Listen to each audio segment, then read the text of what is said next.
Apocalipse, capítulo de número 11.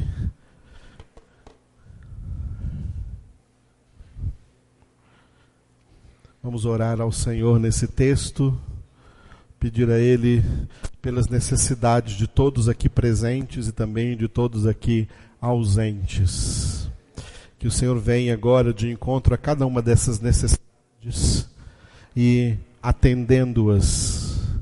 Como disse Paulo em Filipenses 4,19, o nosso Deus é poderoso para suprir a cada uma das nossas necessidades em Cristo Jesus. Aleluia.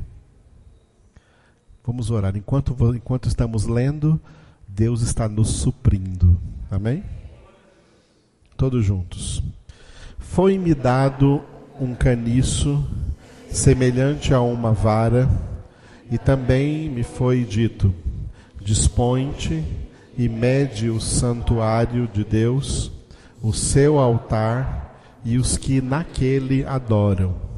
Mas deixa de parte o átrio exterior do santuário e não o meças, porque ele foi dado aos gentios. Estes, por 42 meses, calcarão aos pés a cidade santa. Darei às minhas 2 testemunhas que profetizem por 1000 anos, 1260 dias, vestidas de pano de saco. São estas as 2 oliveiras e os 2 candeeiros que se acham em pé diante do Senhor da terra. Se alguém pretende causar-lhes dano, sai fogo da sua boca e devora os inimigos. Sim, se alguém pretender causar-lhes dano, certamente deve morrer. Elas têm autoridade para fechar o céu, para que não chova durante os dias em que profetizarem. Têm autoridade também sobre as águas, para convertê-las em sangue, bem como para ferir a terra com toda sorte de flagelos, tantas vezes quantas quiserem. Quando tiverem então concluído o testemunho que devem dar, a besta que surge do abismo pelejará contra elas e as vencerá e matará. E o seu cadáver ficará estirado na praça da grande cidade, que espiritualmente se chama Sodoma e Egito, onde também o seu Senhor foi crucificado. Então muitos dentre os povos, tribos, línguas e nações contemplam os cadáveres das 2 testemunhas por 3 dias e meio, e não permitem que esses cadáveres sejam sepultados. Os que habitam sobre a terra e se alegram por causa deles, realizarão festas e enviarão presentes uns aos outros, porque esses 2 profetas atormentaram os que moram sobre a terra. Mas depois dos 3 dias e meio, um espírito de vida, vindo da parte de Deus, neles penetrou, e eles se ergueram sobre os pés, e àqueles que os viram sobreveio grande medo. E as 2 testemunhas ouviram grande voz vinda do céu, dizendo-lhes: subi para aqui. E subiram ao céu numa nuvem, e os seus inimigos as contemplaram. Naquela hora houve grande terremoto, e ruiu a 10ª parte da cidade, e morreram neste terremoto 7.000 pessoas, ao passo que as outras ficaram sobremodo aterrorizadas e deram glória ao Deus do céu. Passou o 2º ai, eis que sem demora vem o 3º ai. O sétimo anjo tocou a trombeta, e houve no céu grandes vozes, dizendo: o reino do mundo se tornou de nosso Senhor e do seu Cristo, e ele reinará pelos séculos dos séculos.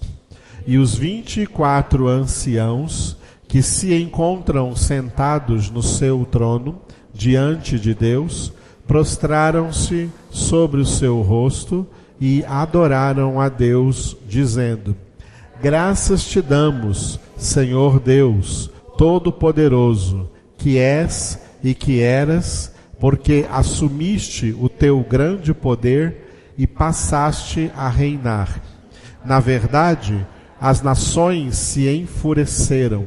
Chegou, porém, a tua ira e o tempo determinado para serem julgados os mortos, para se dar o galardão aos teus servos, os profetas, aos santos e aos que temem o teu nome, tanto aos pequenos como aos grandes, e para destruíres os que destroem a terra. Abriu-se então o santuário de Deus que se acha no céu, e foi vista a arca da aliança no seu santuário. E sobrevieram relâmpagos, vozes, trovões, terremoto e grande saraivada. Aleluia! Glória a Deus. Esse capítulo 11 é a passagem da sexta trombeta para a sétima trombeta. A sexta trombeta foi o segundo ai. E a sétima trombeta é o último, terceiro ai. E ainda fazendo parte da sétima trombeta virão os próximos capítulos que nós estaremos lendo nas próximas reuniões. Glória a Deus. Dentro desse capítulo 11, eu gostaria de compartilhar com vocês 3 coisas. Primeira delas, esse é o capítulo que fala daquelas famosas 2 testemunhas, 2 profetas poderosos de Deus, ou cheios, 2 profetas cheios do poder de Deus, aleluia, 2 profetas cheios do poder de Deus, que se levantarão nos 7 anos da grande tribulação. Não adianta muitas pessoas ficarem tentando conjecturar de quem são esses 2 profetas. Já teve gente dizendo que esses 2 profetas seriam Elias e Enoque, porque eles foram arrebatados lá no Antigo Testamento, então eles teriam que voltar à terra para morrer. Se eles tivessem que morrer, então todo mundo que vai ser arrebatado, quando Jesus voltar, também vai ter que voltar para morrer. Não é Elias e Enoque. Nada na Escritura confirma que seja Elias e Enoque. Alguns tentam espiritualizar um pouco mais e ensinam por aí que essas 2 testemunhas representam o Antigo, uma representa o Antigo Testamento e outra representa o Novo Testamento. É meio romântica essa interpretação. A interpretação mais viável é que essas 2 testemunhas seriam 2 pessoas que estarão vivendo na terra durante a grande tribulação, e conforme nós lemos no capítulo 7, elas fazem parte do número dos convertidos no grande avivamento da grande tribulação. É desse avivamento que vão surgir esses 2 pregadores aí, essas 2 testemunhas, que vão pregar corajosamente o nome de Jesus aí, dentro dos 7 anos da grande tribulação. E por pregarem o nome de Jesus, serão odiadas e serão mortas, e as pessoas não vão nem sepultá-las, porque eles vão festejar a morte delas, porque elas incomodaram muito com a pregação do Evangelho, essas pessoas. Elas então vão fazer festas, vão beber, vão comer, vão trocar presentes, para comemorar aí a morte desses 2 pregadores. Mas ao 3º dia da sua morte, Deus vai ressuscitá-los na frente deles e arrebatá-los de volta, então, para a glória, arrebatá-los para o céu. Glória a Deus. Então, alguém pergunta, pastor, quem serão essas duas testemunhas? Eu não sei e ninguém sabe. Se alguém dizer que sabe, está mentindo. Essas duas testemunhas vão surgir na grande tribulação e provavelmente serão pessoas que se converterão aí no grande avivamento da grande tribulação. Glória a Deus. Mas eles representam o quê? Aquilo que nós todos deveríamos ser e que nós vimos hoje no Salmo 31 que eu li aqui. Sede fortes. Se são dois homens, serão dois homens fortes espiritualmente. Dois homens que não se envergonharão do nome de Cristo. Dois homens que não se envergonharão da palavra de Deus. Dois homens que falarão claramente de Deus para as pessoas e também falarão contra os seus pecados e pregarão arrependimento para que haja arrependimento dos pecados.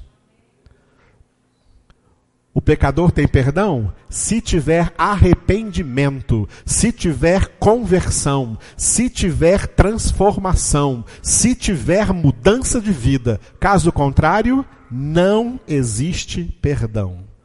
Ele vai para o inferno. Esses dois pregadores vão pregar isso fortemente dentro da grande tribulação. Glória a Deus. Esse é o primeiro ponto que eu queria dizer. O segundo ponto é no versículo 8. O versículo 8 tem uma definição, no mínimo, assim, curiosa, da cidade de Jerusalém. Olha como o Apocalipse chama a cidade de Jerusalém, né? Quando essas duas testemunhas morrerem, o seu cadáver ficará estirado na praça da grande cidade, que espiritualmente se chama Sodoma e Egito, onde também o seu Senhor foi crucificado. O Senhor foi crucificado na cidade de Jerusalém, que era a capital da Judéia, né? Era a capital da Judéia na época de Jesus. Ali nessa cidade foi a crucificação de Jesus. Essa é a grande cidade de Jerusalém, que espiritualmente se chama Sodoma e Egito. Por que espiritualmente se chama Sodoma e Egito? Primeiro lugar, a cidade de Jerusalém, ela representa a religiosidade terrena. A religiosidade dos homens na terra. Os homens na terra são religiosos. A religiosidade é um espírito que domina aí toda a face da terra. Jesus foi crucificado, sabe por quê? Porque ele não era religioso, ele era o Filho de Deus. Ele era o Filho de Deus que pregou para os religiosos, dizendo, se vocês não nascerem de novo, não podem ver o reino dos céus. O mundo é cheio de religiões e as pessoas pensam que alguma dessas religiões aí tem salvação. Cada um que adota uma religião pensa que há salvação nessa religião. Em nenhuma religião há salvação. Só há salvação em uma pessoa, Jesus Cristo, o Filho de Deus. Jesus Cristo é o Salvador. Nenhuma religião é salvadora, nenhuma igreja é salvadora, nenhum pregador é salvador. O único Salvador é Jesus Cristo, o Filho de Deus, que é o Rei dos Reis, que é o Senhor dos Senhores, que é o caminho e a verdade e a vida.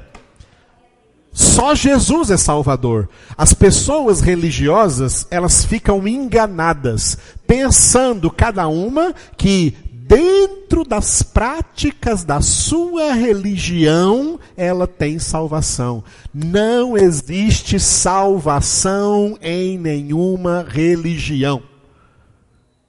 Só há salvação em Jesus. Jerusalém representa o espírito religioso que invade aí a face da terra e torna as pessoas não cristãs, não filhas de Deus, mas apenas pessoas religiosas. Apenas pessoas religiosas. Jesus não veio fazer religiosos. Jesus veio fazer filhos de Deus como ele. Por isso que os verdadeiros filhos de Deus foram, ainda na Bíblia, Atos 11, 26, chamados de cristãos, porque eram imitadores de Cristo Jesus. A igreja de Cristo Jesus não é uma religião. A igreja de Cristo Jesus é a que representa a comunidade daqueles que são convertidos a Cristo Jesus. Porque quem é só religioso, amados, não é convertido, sabia disso? Quem é só religioso não é convertido. Aí você pensa, mas as religiões têm tantos homens aí poderosos, vestidos aí com as suas túnicas, ou dando a impressão de santidade. Assim era também um religioso da época de Jesus, chamado Nicodemos, que era o principal religioso dentre os judeus, era como se fosse um papa lá no meio do judaísmo, e foi para ele que Jesus disse em João capítulo 3, se você não nascer de novo, não poderá ver o reino de Deus. Não há salvação em religião, só há salvação em Jesus. Jerusalém representa esse espírito religioso. E esse espírito religioso, ele é falso. Por quê?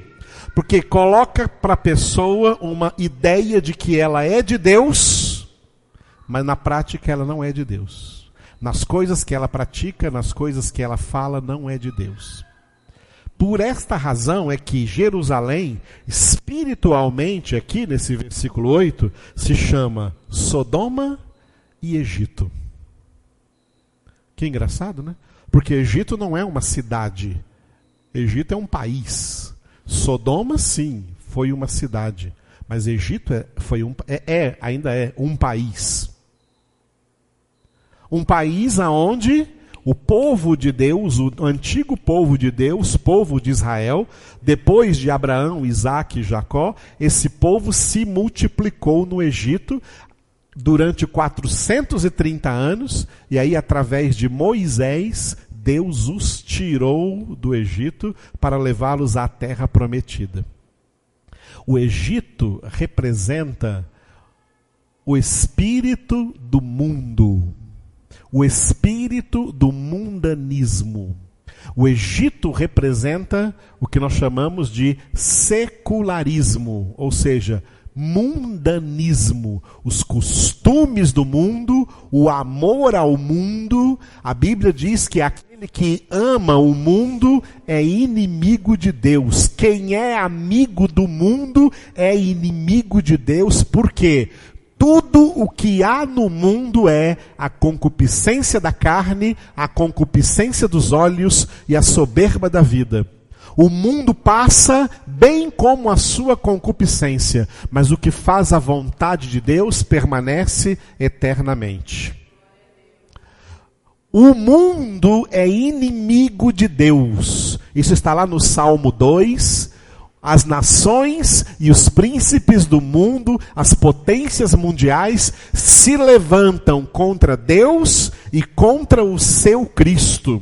O mundo em que vivemos é um mundo contrário ao Evangelho. O sistema do mundo que envolve os sistemas políticos, os sistemas econômicos, todos os sistemas sociais no mundo, eles são anticristãos, anti-Deus, anti-Bíblia.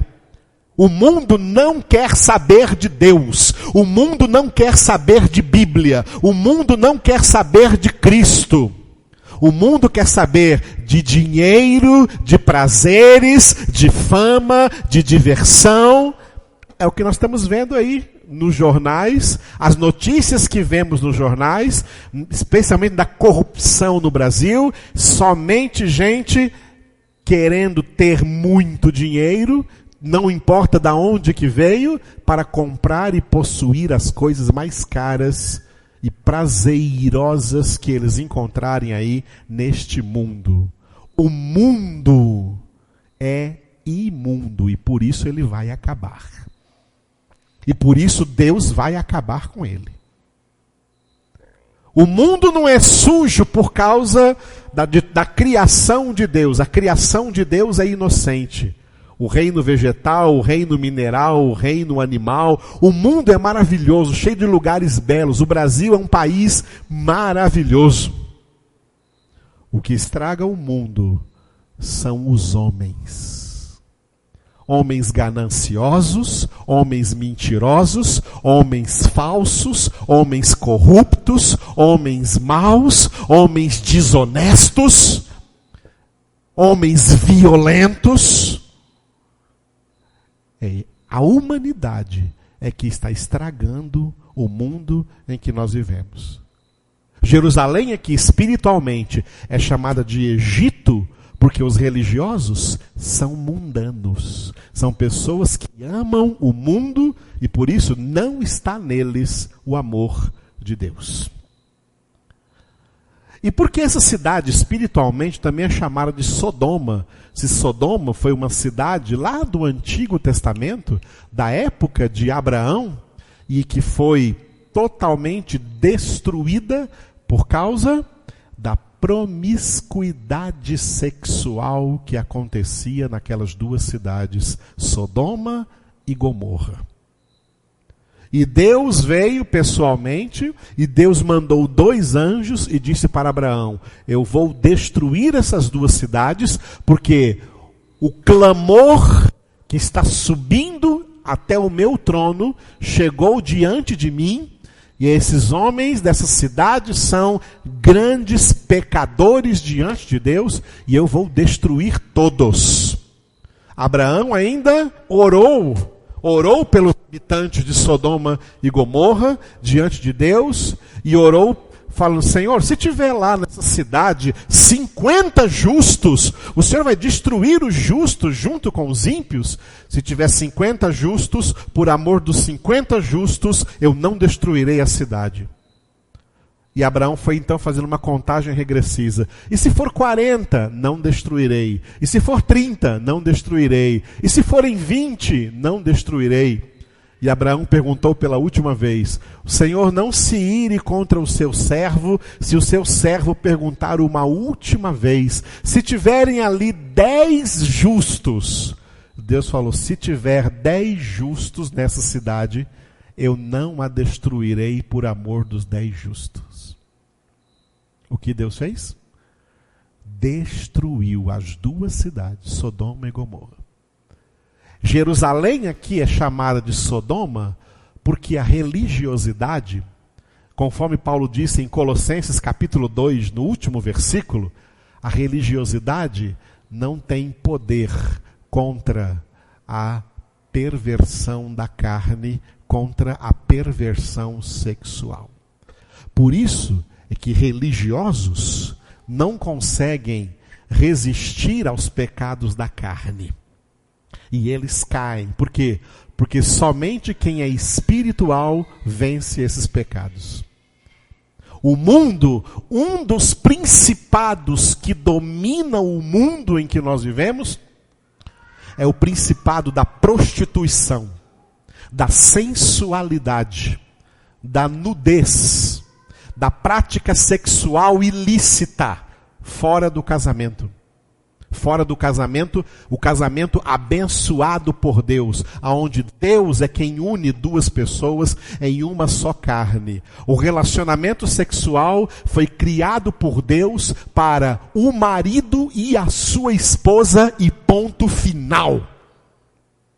Qualquer relacionamento sexual fora do casamento é iniquidade, é o que a Bíblia chama também, tomando o nome dessa cidade, de sodomia. Especialmente nos dias em que nós vivemos, em que a prática da iniquidade, da perversão sexual, agora está sendo aí abençoada pelo mundo, até com o mesmo gênero sexual. Homem com homem, mulher com mulher. Já é pecado homem com mulher sem ser casado. Agora, homem com homem, mulher com mulher, isso é chamado de sodomia. É um mundo perverso, onde nossos filhos estarão sendo criados. onde Valdir e a Jéssica terão que criar a Helena. As crianças já vão para a escola hoje, e as escolas já estão orientadas pelos poderes públicos a que as crianças têm que pensar ainda aí já a escolher qual é a sua orientação sexual. Não vai ser mais aceito dizer que quem nasceu ali foi um homem ou uma mulher. É um menino, é uma menina. Não, vamos deixar ele crescer para ele decidir o que ele vai ser. Isso é a sodomia.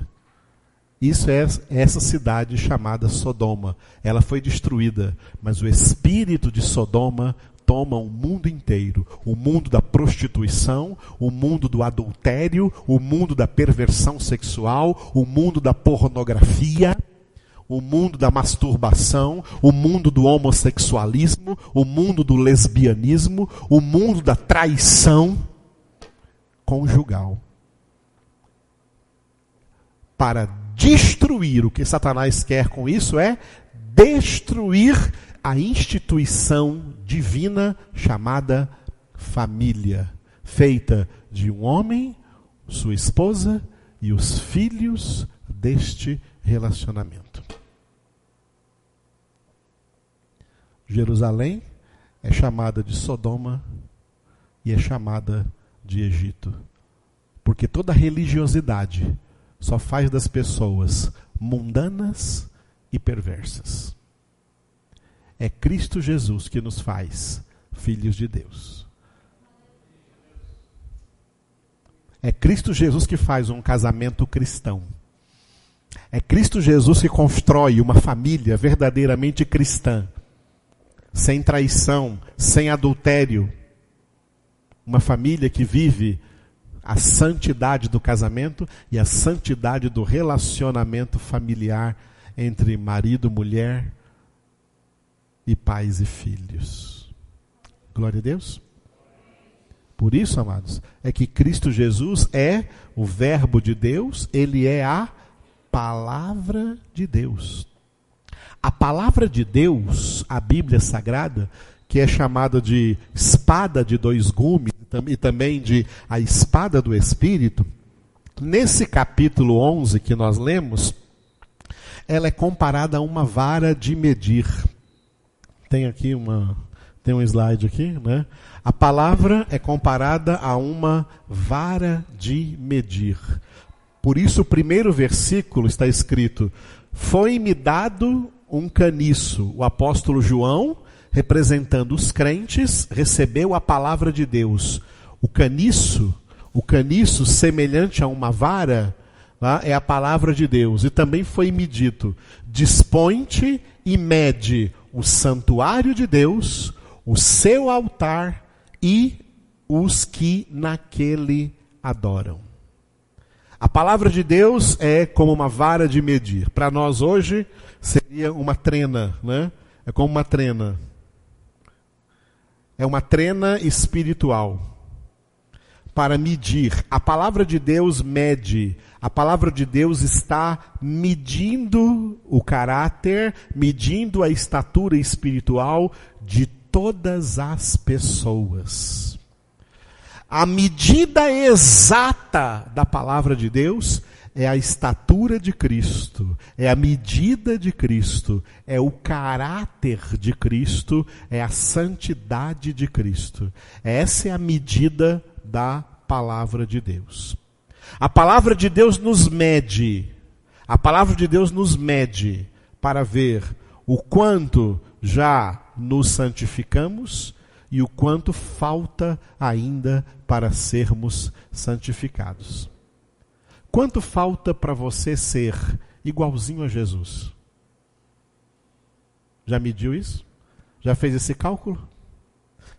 Quanto falta para você ser igualzinho a Jesus? Igualzinho a Jesus no pensamento, igualzinho a Jesus no sentimento, igualzinho a Jesus nas ações, nas palavras, no jeito de falar, no jeito de andar, no jeito de viver, no jeito de se comportar. Quanto está faltando para você ser igualzinho a Jesus? Deus sabe exatamente essa medida.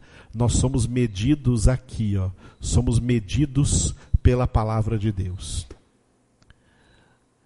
E foi dito a João que ele medisse 3 coisas, que eu coloquei ele de verde, ó. Mede o santuário, mede o altar e mede os adoradores, aqueles que nele adoram. O que significa medir o santuário? O santuário de Deus não é nenhum santuário construído por mãos humanas. O santuário de Deus é a igreja de Deus. Igreja não é isso aqui, não é um prédio. Isso aqui é só um prédio onde nos reunimos. Não adianta ficar por aí construindo templos, construindo catedrais, construindo santuários. A Bíblia diz que Deus não habita em santuários feitos pelas mãos dos homens. Deus habita em santuários feitos pelas suas próprias mãos. Nós é que somos o santuário de Deus. Nós é que somos a igreja de Deus. A igreja de Deus que Cristo disse em Mateus 16:18. Em Mateus 16:18, Jesus disse, sobre essa pedra não é Pedro não, como o catolicismo tenta enfiar a goela abaixo de todo mundo. Essa pedra é a Escritura, é a palavra de Deus. Sobre essa pedra, Jesus disse, eu edificarei a minha igreja. E as portas do inferno não prevalecerão contra ela.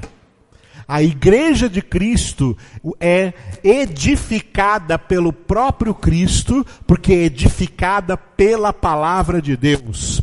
A igreja de Cristo são aquelas pessoas que creem na Bíblia Sagrada como palavra de Deus, e como diz no Salmo número 1, nessa palavra meditam de dia e de noite, que não se alimentam apenas de pão, mas também de toda palavra que procede da boca de Deus.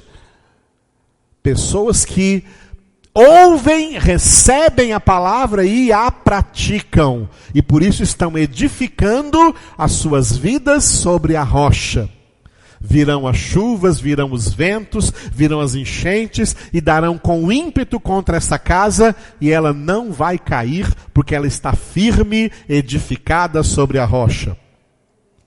Mas as pessoas que não obedecem à palavra de Deus, não praticam a palavra de Deus, elas não vão permanecer de pé diante das dificuldades, das tribulações, das tentações, dos problemas, e elas vão cair porque a casa delas está edificada sobre a areia e não sobre a rocha. A rocha é Cristo. E edificar a vida sobre a rocha é receber a palavra de Deus e colocá-la em prática no seu viver diário, todos os dias da sua vida, em nome de Jesus. Por isso Deus mandou João medir com a palavra o santuário de Deus. O altar, os pastores do rebanho. 1 Pedro capítulo 5, versículos 2 e 3, fala do modelo de pastor. O pastor é aquele que é colocado como modelo de ovelhas, modelo para o rebanho, servir de modelo para o rebanho. Por isso que o apóstolo Paulo, como pregador, como pastor, ele disse em 1 Coríntios 11:1, sede meus imitadores, como eu sou de Cristo. E Paulo não disse sede meus imitadores, porque ele já era perfeito. Não. O pastor não é perfeito. O único pastor perfeito é Jesus. Mas o pastor é colocado como alguém que está procurando essa perfeição. É o que Paulo disse em Filipenses capítulo 3. Eu não sou perfeito, mas uma coisa eu faço, esquecendo-me das coisas que para trás ficam, avanço para as que diante de mim estão, prossigo para o alvo, para alcançar aquilo pelo que eu também fui conquistado por Cristo Jesus. Alcançar a santidade. O pastor é modelo de alguém imperfeito, mas que está lutando contra a sua imperfeição, se santificando a cada dia, porque é isso que as ovelhas devem ser, pessoas que estão se santificando a cada dia, porque sem santificação, ninguém verá o Senhor. Pastor que não se santifica não verá o Senhor, e ovelha que não se santifica não verá o Senhor. E crente que não se santifica não verá o Senhor. A vontade de Deus, que resume toda a Escritura em duas palavras, é, repita, sede santos.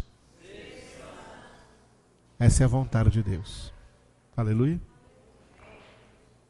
Que sejamos santos. Muito bem. Então, a palavra mede o altar. O altar, ou seja, mede o ministério pastoral. Aqui a palavra mede a mim. E mede outros que estão por aí com o nome de pastor à frente do rebanho. O rebanho não é nosso. Vocês não são minhas ovelhas. Vocês são ovelhas de Jesus. E eu também sou ovelha de Jesus. E fui colocado aqui para ser um modelo de ovelha de Jesus. Que, embora imperfeito, está buscando a sua santificação. Glória a Deus. E por último, as ovelhas do rebanho são os adoradores, aqueles que nele adoram. João 10, esse aqui eu quero que vocês abram comigo, porque é o texto que define como são as ovelhas de Cristo Jesus. João 10, 27 e 28. Aliás, 27 e 28. João, Evangelho segundo João, capítulo 10, 27 e 28. Glória a Deus. Note que no versículo 26, Jesus falou para pessoas que não eram ovelhas dele. Falou para descrentes, falou para ímpios. E ímpios que são descrentes, olha o que Jesus diz para eles no versículo 26. Mas vós não credes, porque não sois das minhas ovelhas. Quem não crê em Jesus, não é sua ovelha. Quem não é ovelha, a Bíblia compara ele com um cabrito. Mateus 25 tem a separação dos cabritos das ovelhas. Mateus 13 tem a separação do trigo e do joio. O mundo tem trigo e joio. Joio é quem é de Cristo. Trigo, desculpe, ao contrário, vamos ver. Pastor está errando.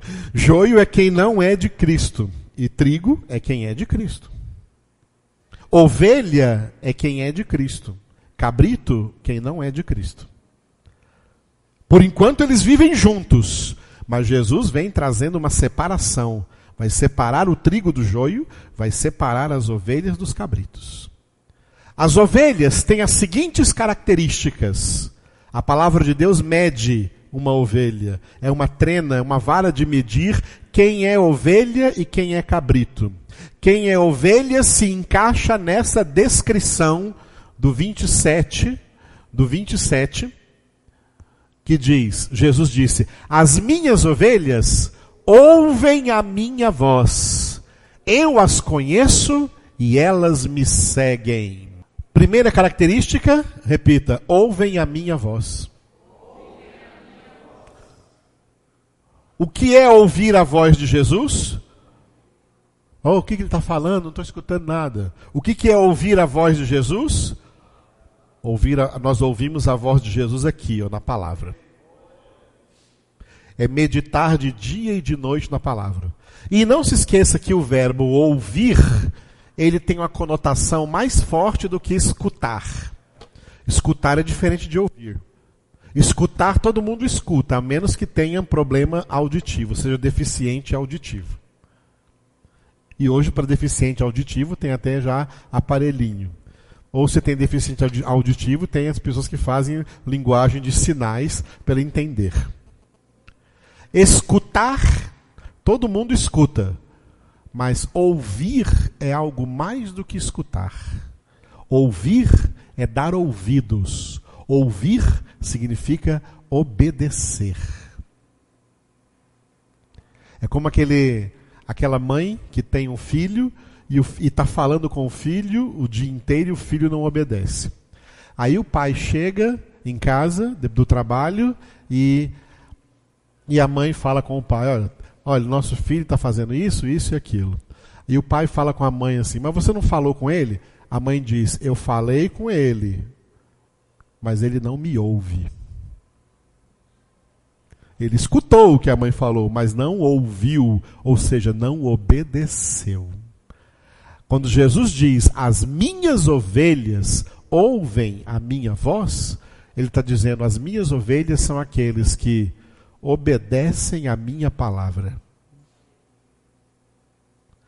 Obedecem a minha palavra. Palavra que diz não adultere, eles não adulteram. Palavra que diz não minta, eles não mentem. Tá? Palavra que diz não sejam bêbados, eles não são bêbados. Palavra que diz não sejam idólatras, e eles não são idólatras. Palavra que diz ame, e eles amam. Palavra que diz perdoa, e eles perdoam. As ovelhas são os que obedecem a palavra. Isso significa as que ouvem a minha voz. E aqui tem uma frase interessante. Jesus disse, repita, eu as conheço. Essa frase de Jesus me faz lembrar do que o apóstolo Paulo escreveu em 2 Timóteo 4,13.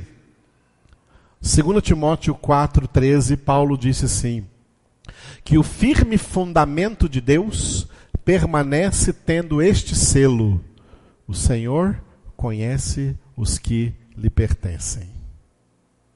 O Senhor conhece quem verdadeiramente pertence a Ele. As ovelhas são aqueles que verdadeiramente pertencem a Ele, porque o obedecem. E o Senhor conhece. Aleluia. Mas fica tranquilo, o Senhor conhece quem é dele e quem não é dele. Ele sabe muito bem. O critério é a obediência à sua palavra.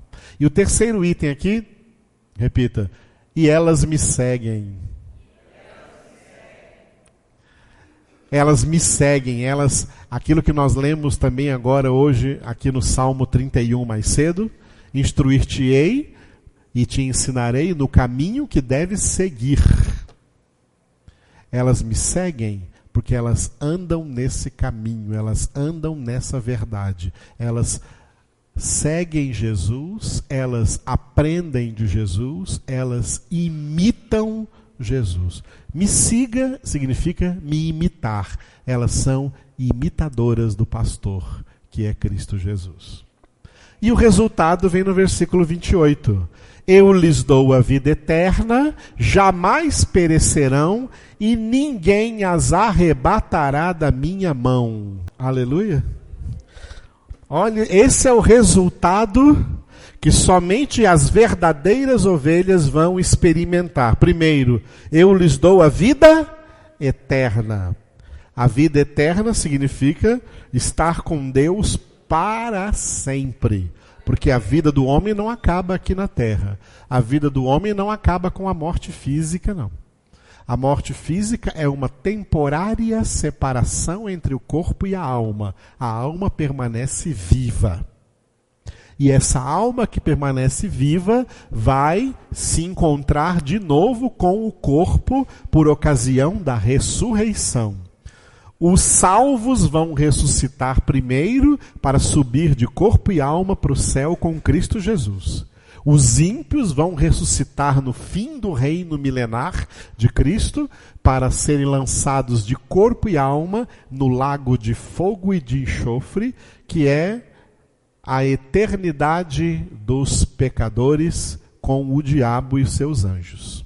Porque em terra não foram ovelhas, não foram obedientes a Cristo Jesus. Por isso, a eternidade deles será longe de Deus. Mas os santos, eu lhes dou a vida eterna. Jesus disse em João 17:3, orando que, Pai, a vida eterna é esta, que te conheçam a ti, um só Deus verdadeiro, e a Cristo Jesus a quem enviastes. As ovelhas verdadeiras vão conhecer a Deus eternamente na glória. Aleluia. Eu lhes dou a vida eterna, e olha a promessa de Jesus, repita, jamais perecerão. O que significa isso? Que jamais morrerão? Não. Não está falando aqui da morte física. Jamais perecerão espiritualmente. Você viu uma pessoa que é crente e depois pereceu espiritualmente? É porque era um crente religioso. Um crente espiritual não vai perecer. E tem promessa de Jesus aqui. Porque ele é ovelha. E como ovelha... Salmo 23, o Senhor é o meu pastor, nada me faltará, em verdes pastagens me faz repousar, conduz-me junto às águas de descanso, restaura a minha alma, refrigera a minha alma, pelos caminhos retos ele me leva por amor do seu nome, ainda que eu atravesse o vale da sombra da morte, não temerei mal nenhum, porque tu estás comigo, teu bordão e teu cajado me consola, tu me preparas uma mesa na presença do inimigo, unges a minha cabeça com óleo, bondade e misericórdia me seguirão todos os dias da minha vida e habitarei na casa do Senhor para todo sempre. Como que uma ovelha dessa vai perecer espiritualmente? Nunca, porque a bondade e a misericórdia do Senhor acompanha a todos os dias, alimenta a todos os dias, fortalece a todos os dias, refrigera a todos os dias, consola a todos os dias. É assim que as ovelhas não perecem, porque estão em Cristo Jesus. E isso é estar em Cristo Jesus, isso é viver em Cristo Jesus. Aleluia. Por isso que Jesus disse, jamais perecerão, e termina no versículo, e ninguém as arrebatará da minha mão. Repita. Nem Satanás, nem os demônios, nem o mundo, e nem nada que haja no mundo pode nos separar do amor que Deus tem para conosco em Cristo Jesus. Ninguém nos arrebatará. Ninguém arrebata as verdadeiras ovelhas das mãos de Cristo Jesus. Aleluia. Eu tenho 32 anos de crente. Eu já respondi essa pergunta várias vezes. Pastor, o Edivaldo, quando eu não era pastor, Edivaldo, o que significa alguém desviado? Eu falo assim, eu não sei, eu nunca fui desviado. Eu creio que a verdadeira ovelha jamais se desvia. Religiosos se desviam porque não são ovelhas. Não ouvem, não obedecem. Só tem ritualismos religiosos. Só tem ritualismos de igrejas. Isso não vale nada. O que Paulo disse aos Gálatas, nem a circuncisão, nem a incircuncisão, falando em nome de coisas religiosas, não valem nada. O que vale é ser uma nova criatura em Cristo Jesus. Ter sido feito de novo em Cristo Jesus. Ter nascido de novo em Cristo Jesus. Ter sido ressuscitado em Cristo Jesus. Ser propriedade exclusiva de Deus e andar cada dia nesse caminho, nessa verdade e nessa vida, com o olhar fixo no autor e consumador da fé, Jesus Cristo, que está aqui conosco nessa noite. Aleluia.